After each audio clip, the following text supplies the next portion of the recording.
বল প্রয়োগ করে দমনের যে সংস্কৃতি সেটার পরিবর্তন ঘটবে।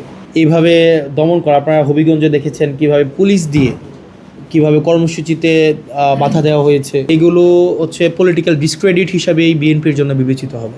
মন্তব্য তো আমরা মনে করেছিলাম যে নির্বাচন পরবর্তী রাজনীতিতে এই যে বিরোধী দল দমন, বল প্রয়োগ করে দমনের যে সংস্কৃতি সেটার পরিবর্তন ঘটবে। অপ্রত্যাশিতভাবে একটা নির্বাচিত সরকার এসে বিরোধী মত বা দলকে দমনের জন্য আবার পূর্বের যে স্ট্র্যাটেজি বল প্রয়োগ করা সেটিকে বেছে নিয়েছে, সেটি দুঃখজনক এবং এটা আসলে কোনোভাবে প্রত্যাশিত নয়। আপনার গণতান্ত্রিক রাজনৈতিক বিরোধিতা প্রত্যেকেই করতে পারে, কিন্তু এইভাবে দমন করা আপনারা হবিগঞ্জে দেখেছেন কিভাবে পুলিশ দিয়ে কিভাবে কর্মসূচিতে বাধা দেওয়া হয়েছে। সেখানে আমাদের নেতাকর্মীদের গাড়ি একাধিকবার ভাঙা হয়েছে। সেগুলো অপ্রত্যাশিত এবং এইগুলো হচ্ছে পলিটিক্যাল ডিসক্রেডিট হিসাবে এই বিএনপির জন্য বিবেচিত হবে। এগুলোর বিচার পাবেন কিনা, কতটুকু সম্ভাবনা মনে হচ্ছে এই ধরনের এই যে ঘটনাগুলো? এগুলো পাবো কিনা সেটা মানুষই জানে।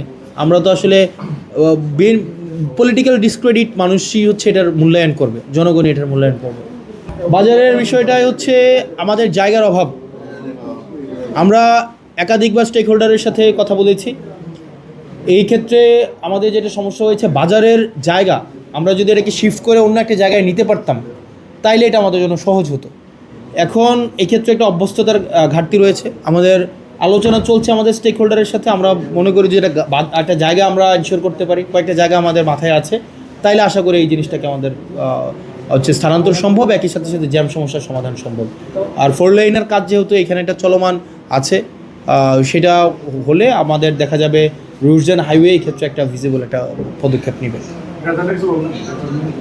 ড্রেজার তো যে কোনো জায়গায় ড্রেজার আপনাদের চোখে পড়া মাত্র আমাদেরকে জানানো মাত্র তো আমরা এটা ব্যবস্থা নিচ্ছি না। এটা ব্যবস্থা নেওয়া হচ্ছে কি না? ব্যবস্থা নেওয়া হচ্ছে তো।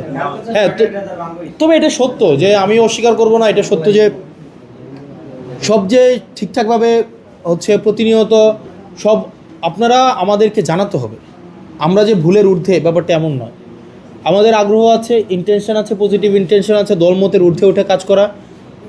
একজন স্থানীয় সংসদ সদস্য হিসেবে আমার দলীয় হওয়ার কোনো সুযোগ নেই। আমার সমালোচনা থাকবে, আমাকে নিয়ে মানুষ সমালোচনা করবে, কিন্তু আমার দলীয় হওয়ার কোনো সুযোগ নেই। সেই জায়গা থেকে যে কোনো অপরাধ দলমতের ঊর্ধ্বে উঠে আপনারা আমাকে জানাবেন। আমি আমার জায়গা থেকে আইনগত বিধি মোতাবেক যে ধরনের ব্যবস্থা আছে সেই ধরনের ব্যবস্থা অবশ্যই আমি আমার নিব এবং আপনাদের সহযোগিতা নিয়েই সেটা আমাদেরকে নিতে হবে।